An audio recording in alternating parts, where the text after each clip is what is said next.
मैं उसका स्वागत करता हूं और पूरे देश के सनातनी को उनका सम्मान करना चाहिए और इसको बड़े गर्व के साथ इस उत्सव को मनाना चाहिए। आजकल वक्त चल रही है, क्या कहना चाहेंगे उनके विषय?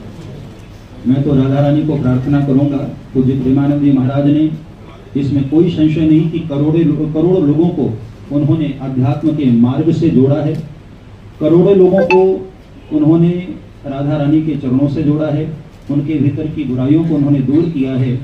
ऐसे महापुरुष की आवश्यकता देश को सदियों से रही है और समय समय पर परमात्मा अंशावतार लेकर के भी आते हैं। तो मैं तो उनको इसी दृष्टि से देखता हूं कि शायद परमात्मा इस घोर कलयुग में भी कहीं न कहीं अंशावतार लेकर के प्रेमानंद जी महाराज के रूप में आए हैं। तो ऐसे महापुरुष की अभी बहुत आवश्यकता इस देश को। राधा रानी को जल्दी से स्वस्थ करें और बहुत समय तक हम सब भक्तों को उनका आशीर्वाद प्राप्त हो। क्या है कि युवाओं के मन में बहुत सारे प्रश्न ऐसे होते हैं जिनका उत्तर न मिलने के कारण वो भ्रमित हो जाते हैं और इसी का फायदा उठा करके कई बार दूसरे धर्म के लोग उनका माइंड वॉश भी कर देते हैं।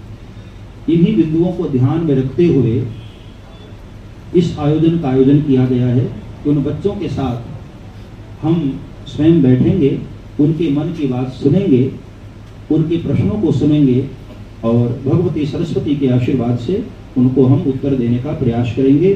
शास्त्रोचित जो उत्तर है, शास्त्र सम्मत जो उत्तर है और जो आध्यात्मिक गहराइयों से संतों से जो हमने जाना है, उस बल से हम उनको उत्तर देने का प्रयास करेंगे ताकि यही बच्चे आने वाले समय में हमारे धर्म के धरोहर हैं, धर्म को आगे ले जाने वाले हैं। तो आज से ही उनके भीतर यदि आध्यात्मिक नींव होगी तो निश्चित है कि हमारा धर्म प्रफुल्लित होगा और फलित होगा।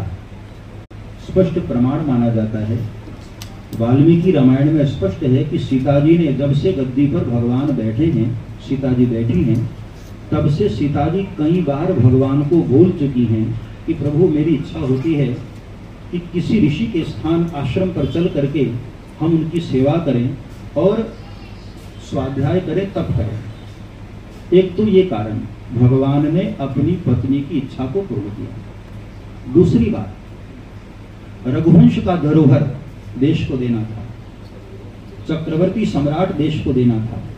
तो चक्रवर्ती सम्राट कमजोर न हो जाए, आने वाली रघुवंश की संतान किसी भी पक्ष से कमजोर न हो जाए, इसलिए भी उन लवकुश के जन्म के समय भगवान ने ऐसी योजना बनाई कि सीता जी को